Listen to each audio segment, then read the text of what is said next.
Son las 9:55, vamos a conversar rápidamente con el doctor Fernando Cáceres y con el economista Julio Morales. El señor Cáceres es el director ejecutivo de Contribuyentes por Respeto y el señor Morales es el jefe del equipo de investigación, o integrante del equipo de investigación sobre el programa Juntos. Aquí lo interesante es pues que en verdad vienen de realizar un trabajo de campo, que es el que de verdad nos debe decir cómo andan las cosas, sobre todo in situ, porque han estado en una región que tiene muy claros contrastes, ¿no? Bienvenido, gracias por estar con nosotros. Gracias, Raúl. Cuéntenos un poco la experiencia, qué es lo que programaron y en fin, en qué sitios han estado. El trabajo de campo fue básicamente en La Libertad, en la zona de Otusco, y en Ayacucho, en la zona de Vinchos y de Huamanga. Ha sido interesante evaluar juntos tras 10 años de su lanzamiento, y encontramos, habiendo analizado el tema desde una óptica de la responsabilidad en el uso de recursos públicos, desde indicadores de pobreza logrados o no logrados y desde la parte política, 3 logros y 3 desafíos puntuales que quisiéramos comentar. En cuanto a los logros, en primer lugar, vemos que como es un programa que ha trascendido varios gobiernos, la gente lo identifica con el gobierno central, sí, pero no lo identifica con un gobierno en particular. Luego, es bien difícil que algún candidato en la próxima campaña electoral lo use como activo político, lo cual es bueno, es positivo y le da garantía de continuidad al programa.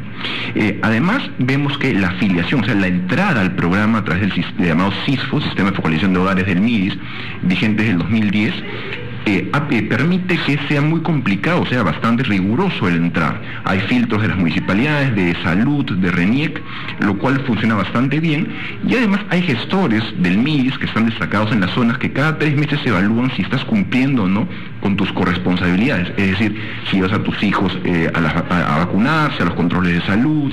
Ese es un tema que me parecía complicado de verificar.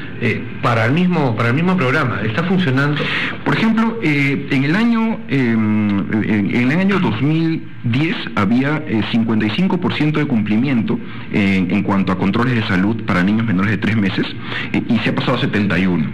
En el caso de la deserción escolar se ha pasado de 11 a 6%, es decir, sí hay, y en esto tanto en salud como en educación, indicadores que demuestran mejoras que obviamente están en parte de los logros del programa, junto con el bajo o ausente riesgo de politización y junto con la importancia de que es algo que se ve en el trabajo de cambio, la gente está sensibilizada acerca de la importancia de la salud y la educación para salir de la pobreza. Y eso es un logro, por más que no es un objetivo central del programa, que la gente identifique estos elementos como que en sus manos está lograr que se rompa la transferencia intergeneracional de pobreza con sus hijos. Todo esto suena bien, pero, y aquí entramos a los desafíos, cuando llegamos a la parte de ver si se cumplen los objetivos, lo que vemos es que se ha optado por ampliar exponencialmente el programa. Para darles un par de cifras, en los últimos 10 años se ha ampliado en 37 veces la cantidad de hogares beneficiados y en 216 veces los recursos públicos asignados. En vez de ampliarlos de esta manera, se pudo, por ejemplo, haber optado por focalizarlo mucho más en menos población, pero en población que pueda lograr una mayor movilidad social sostenible a través de la inversión en capital humano. Es decir, por ahí el que mucho abarca poco aprieta, y esa puede ser una debilidad del programa. No, pero ahí sí se ve que hay pues una intencionalidad populista. Sí. O sea, me expando porque me sirve de propaganda, pues. Sí, pero difícil de asignar a un solo gobierno. Correcto, es decir, el programa fue creado por Toledo, fue escalado por Alan García, que lo llevó incluso a la selva, y fue aún más escalado por Humala en zonas de la sierra. Entonces, es difícil, por ejemplo, una eventual pugna política entre el APRA y Gana Perú, que uno de los dos pueda decir, esto es mío, ¿no?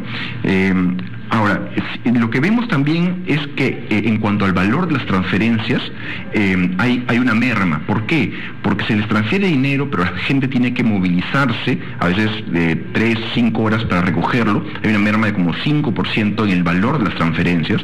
Luego también hay corresponsabilidades no oficiales, es decir, los colegios les cobran más a los beneficiarios de Juntos y la PAFA les cobra más simplemente porque saben que tienen más plata. Luego la gente les inventa a veces responsabilidades como limpieza pública. Y finalmente, por si todo eso fuera poco, cuando uno transfiere dinero a estas zonas empobrecidas, se incrementa el precio de los bienes, es decir, la gente que vende aumenta el precio de los vestidos y los alimentos porque sabe que la demanda, digamos, tiene mayor poder adquisitivo. Entonces, y en cuanto a los desafíos, otro tema que vemos es el tema de escolaridad. Hay deserción escolar de aproximadamente 20% en zonas rurales. Esto quiere decir que muchos chicos que entran inicialmente al programa, luego porque les es más rentable salir a trabajar, no completan el ciclo. Entonces luego es difícil pensar en que estos chicos puedan genuinamente romper el nicho de la pobreza cuando no han terminado su escolaridad.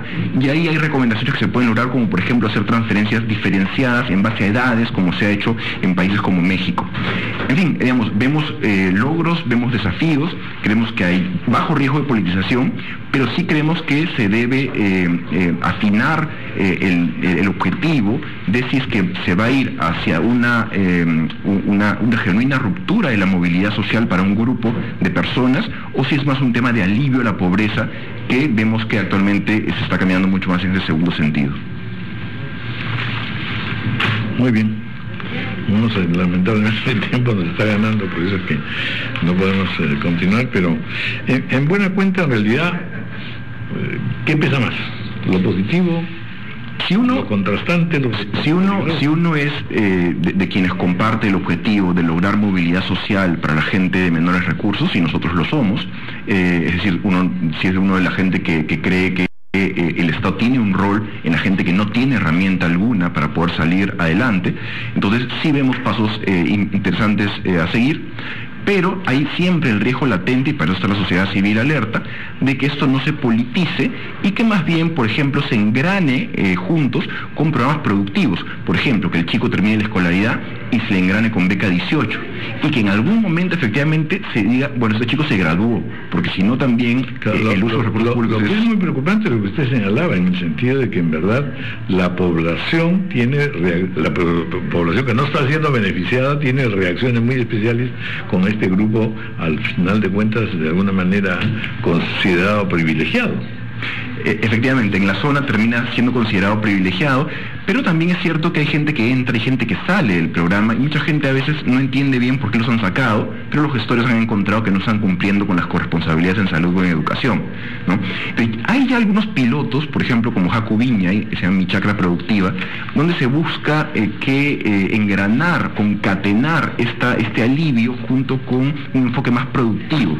Pero si es que no se tienen promociones todavía de graduados, no se les puede aplicar todavía estos programas productivos, y si se considera que se ha ampliado exponencialmente los beneficiarios, va a ser tremendamente costoso que a todos se les lleve a un enfoque, digamos, de programas de salto o de programas productivos. Entonces, ahí viene un debate bien interesante, que va a ser lleno de controversia, entre cuántos recursos de los contribuyentes deben ser utilizados para invertir en programas de salto o programas puente, para que estos beneficiarios, que hoy día son alrededor de 1.800 personas, puedan finalmente caminar hacia un esquema solo de alivio o hacia un esquema más bien de movilidad social. Muy bien. Bueno, pues muchas gracias, Fernando Cáceres y Julio Morales, por haber estado con nosotros. 10:03 de la mañana, estamos terminando ya ampliación de noticias.